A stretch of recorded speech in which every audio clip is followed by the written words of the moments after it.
Hi there, I'm Mark Isero, and this is Article Club, where we read, annotate, and discuss one great article every month on race, education, or culture. It's October, everybody, and I'm very excited to share with you that this month we are focusing on an outstanding article that came out recently in the New York Times Magazine. It is called The Instagram Account That Shattered a California High School, and it's by Dashka Slater, the best-selling author of The 57 Bus. The article is about a racist Instagram account that was created in 2017 by a high school boy in the Bay Area town of Albany, California. It's about the harm he caused, and it's also about how the adults at the school and in the community didn't really know how to respond to hold him accountable. It's such an interesting article, and I was so appreciative when Miss Slater said yes to participating in Article Club. Here's the conversation that Article Clubber Melinda and I had with Miss Slater a few weeks ago. I hope you enjoy it. I hope it makes you think, and I hope it encourages you to join our discussion on October 29th. All right, let's listen. Dashka Slater, thank you so much for being on Article Club. Well, thanks so much for having me. Melinda and I are here with tons of questions. We can't wait to talk to you about your outstanding piece about this scandal, Instagram scandal, at a local Bay Area high school in Albany.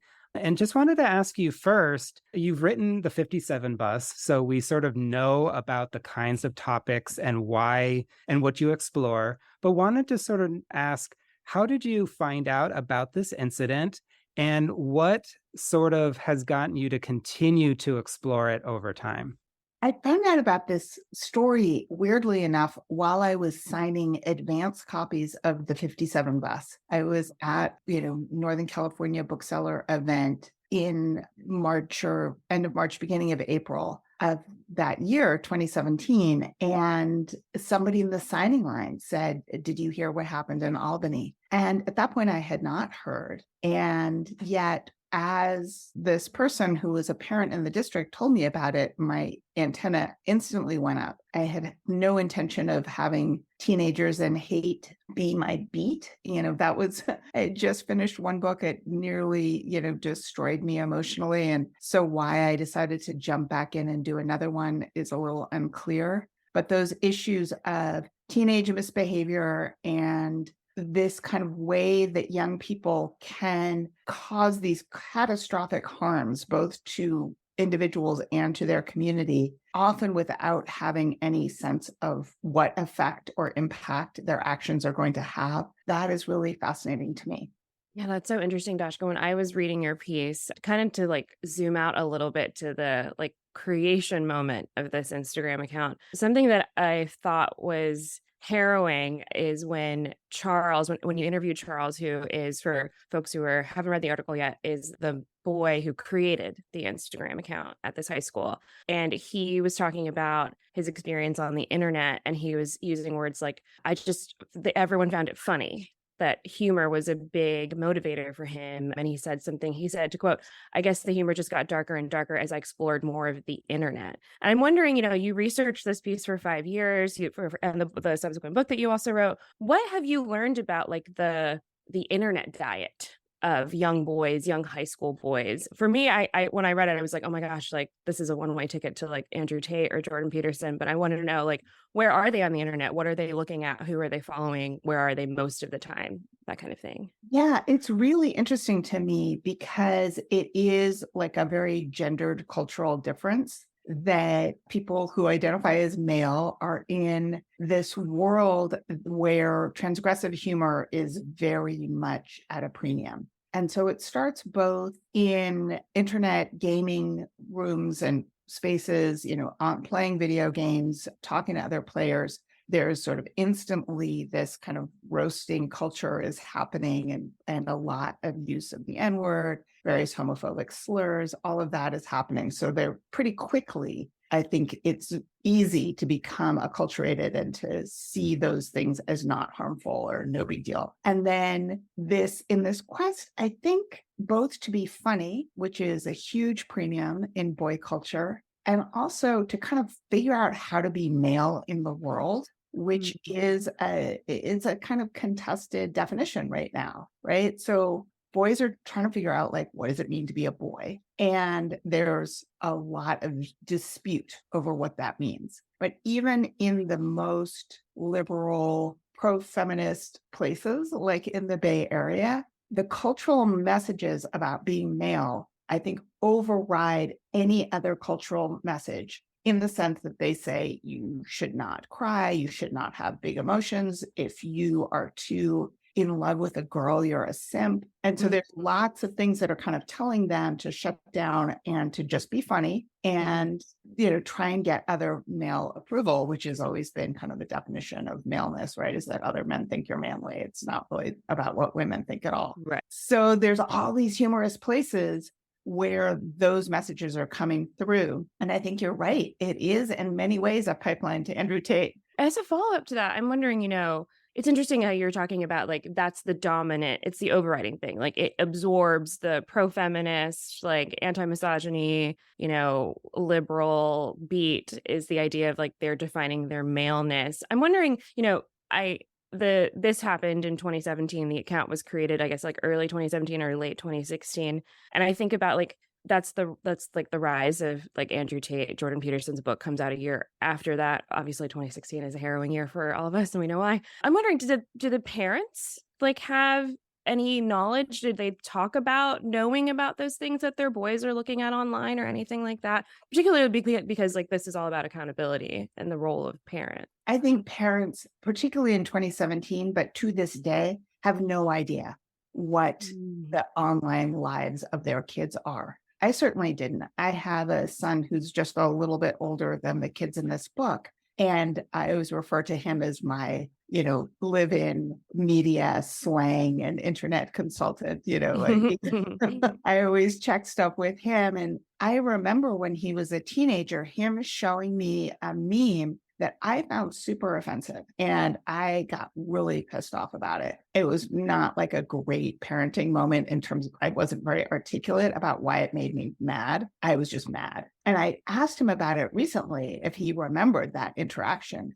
And he was like, oh yeah. And I asked him what he remembered. And he said, I was just really confused, because that meme was like the biggest meme of the year. It was absolutely everywhere. It was huge. And your reaction, like, had no relationship to the way anybody else was talking about it. And so that, to me, like, at the time, that was just like a tiny little glimpse that I got into what the online culture was. And I wasn't writing a book about it, so I didn't really pursue it. I had no context. But now that I have this context, I wish that more parents did, that more parents knew how, the internet is its own culture, and always has been, always will be. But part of that culture is very, very toxic. Yeah, throughout your piece, I was waiting for the parents to sort of be in the piece, and they just weren't really there. And then obviously you start with the vice principal, and then we can talk a whole lot about the response or lack thereof from administrators at the school. It's very easy to, like, step on to administrators and say that they should, have done more. They should have done something differently, which is a really interesting meta piece as well. I feel that's going on in your piece about, like, what really should have been done or could have been done here to strike some accountability. But yeah, I guess I wanted to ask you about what you feel the role of adults could be, especially maybe when they are scared or they're nervous or they don't really know what to do. One of the hardest things for anybody, any human, is to take a breath and say, I don't know. And I think that was really lacking in Albany and most places in a time of crisis, because everybody's having emotions and they want immediate action. And as a result, there was a lot of action that wasn't very well informed, with all the dynamics that it took me 5 years to reconstruct. So, I always say, like, the first thing is don't rush, because, there's a lot that you don't know. And the more you talk, the less you're listening in general. I think the other piece for adults is to not become the story, that we often forget in our relationships with young people that we are not the story. And our job is to be teachers, coaches, mentors. We are supposed to assist. And as the people who have more life experience, more developed prefrontal cortex, and so on. And in times when emotions are triggered, a lot of us forget that. And so make the story about us. And so I think that happened to the parents in Albany for sure, that the parents of the boys who were involved wanted to prove that they were not racist, that their families were not racist, that they hadn't taught this, to their sons. And of course, they were protective of their children. The parents of the girls who were targeted were, of course, extremely protective of their children and outraged that these girls who had done nothing except for exist had been targeted by people they trusted who were their friends. And so, there were a lot of adults who were having a lot of emotions. And then meanwhile, the teachers and administrators at the school are also having big emotional reactions. They've known many of these kids their whole lives, and they can't believe it's happening in their community. And particularly for those who are white, they're feeling defensive about the fact that this did happen, because a lot of people immediately said it's the school's fault. The school should have taught these kids not to be racist. They need to be educated, and so on. And so every adult quickly got into the mode of trying to protect their own reputations at the same time that they were trying to do everything else. Yeah, I found that very interesting how it kind of jumped around as a hot potato issue of well, you need to figure out the solution, or I did my part. And I'm wondering, as you were researching this and as the events unfolded, and they continue to unfold, because as you say in your piece, this was absurd at SCOTUS, which got denied this summer. But did you ever see the definition of accountability changing or evolving in the community? Did some groups think that they were more accountable, or was there a moment in time where administration stepped in and they were okay, well, we are accountable for this? How do you feel the different groups involved defined accountability as this unfolded? Unfortunately, I think there is a very little discussion of what accountability actually means in any context. And so people tend to say, when I say I wrote a book called Accountable about a racist social media account, they say, well, were the creators actually held accountable? And by which they mean, were they punished? That's how we define accountable, is that you have, experienced some amount of pain that is supposed to balance out the pain that you caused. And deeper questions about where responsibility begins and ends. How do you really deeply take in the harm that you've caused, and also reflect on what made you be a person who would cause that kind of harm? That doesn't happen. And in the community, I kept on waiting, as you did, for that moment of introspection. And I kept on thinking at all these public hearings that there might be a moment where somebody said, we're in this very affluent, achievement-oriented community. We have made our schools the most special place in the world. And maybe it's time for us to think about ways in which we have not taken good care of all the people in our community. And we have not affirmed all the identities in our community. And we have also not looked beyond our borders at the world and the ways in which people might be experiencing it differently, depending on their histories and their identities. And that did not happen, I think, because it was, a very, very deeply affecting and shocking thing that made, as I said, people feel defensive. And also, Trump had just been elected just 3 months before. And I think there was also just this feeling of Albany was supposed to be a safe place where far-right things didn't happen. And we want to quickly eject the badness out of our community so we can go back to feeling like we're a safe place. Yeah, there's a quote by, I guess, the new principal, McNally, toward the end of the piece, where he says, we live in a society that is so punishment focused, that's so focused on turning people in right and wrong and then punishing wrongness, that it's incredibly difficult to get people out of that mindset. And it actually reminded me even of something like the Scarlet Letter, this idea of the community just trying to cast out somebody or something that's not okay. And I was a little bit surprised, though, that the fellow students actually were really, really with the protest. And that just what seemed like a very ugly day at the school. But were you surprised, or do you think it was also because of the abdication of the adults in the space? Kids have a really strong sense of justice. And it's like one of the most powerful motivating forces for them is this sense of right and wrong. And so they were trying to sort that out. Something wrong had happened, and they wanted to show that they were against the wrong thing. And that seems to me like a very healthy and cool and good response. Like they wanted to say, we don't believe in racism, and this should not have happened to these young women in our community and one guy. So where things I think fell apart was that there was no guidance to say, well, what does that mean? Like how are that we don't just, expel people for life or brand them for life because of a screw up, even one that is a really bad and harmful one. I remember when I wrote the 57 bus, one of the things that I found particularly inspiring was that the boy who had set Sasha, the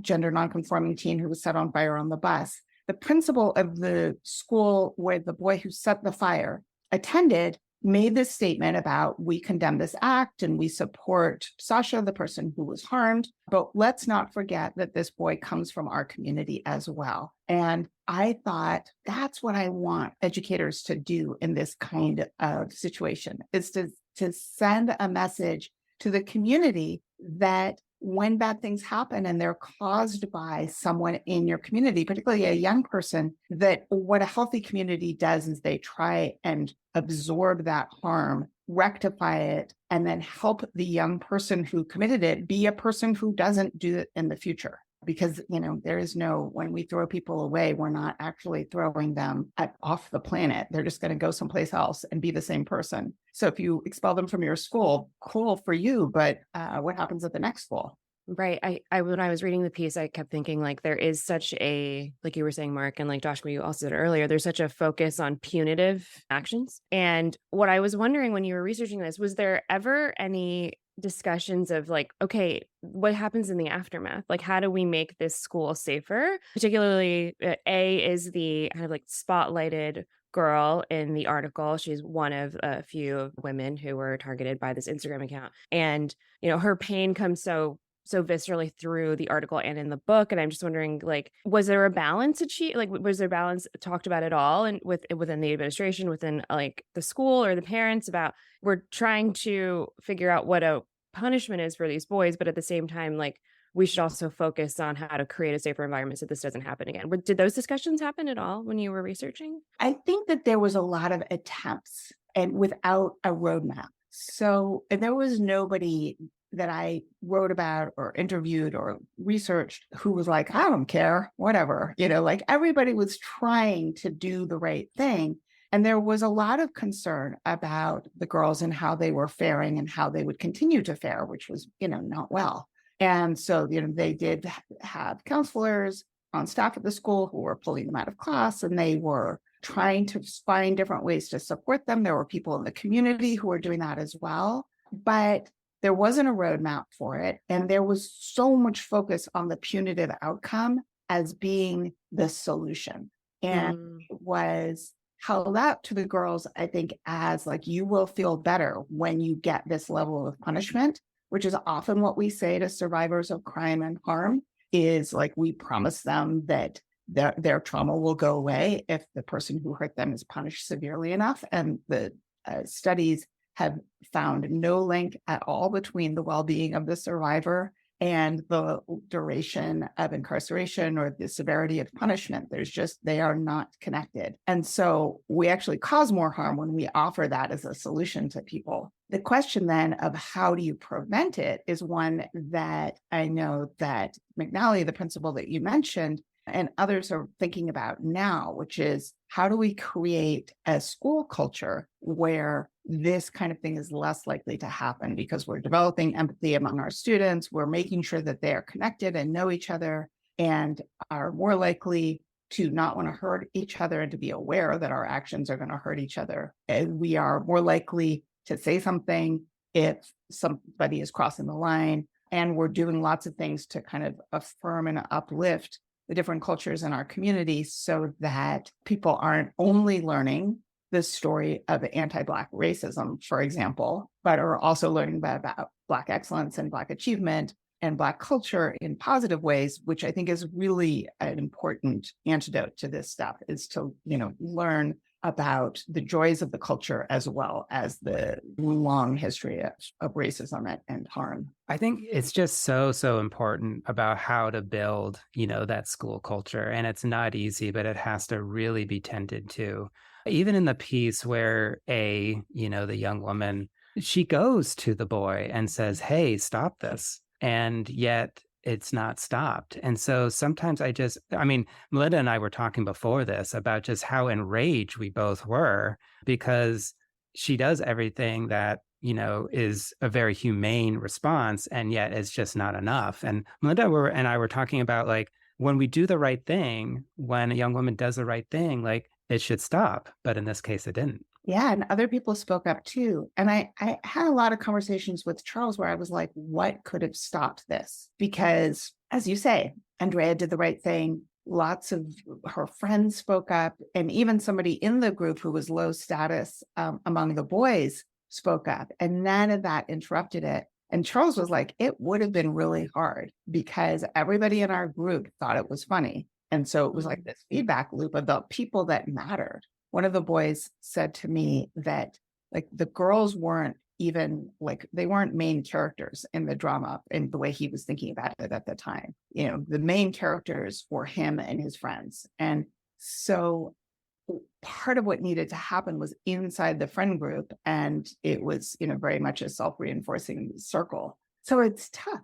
It's tough because every time I talk to men and boys about how do you speak up and interrupt something, and you don't have to say very much, they look at me like I'm suggesting that they grow another head. It's experientially a really hard thing for men in a group to say that's not cool. And so I think it has to be kind of a multifactorial thing where everybody is trying to do their little piece to interrupt it, to make it just less likely that it's going to happen, knowing that there's a good chance, unfortunately, that it is going to happen because it's so hard to interrupt and because the cultural messages are coming from outside. And so then you are back at this question of when it does happen, what do you do? I mean, I won't put words in Mark's mouth, but I feel like I could sit here and talk to you for 14 more hours. But of course, you have a busy schedule.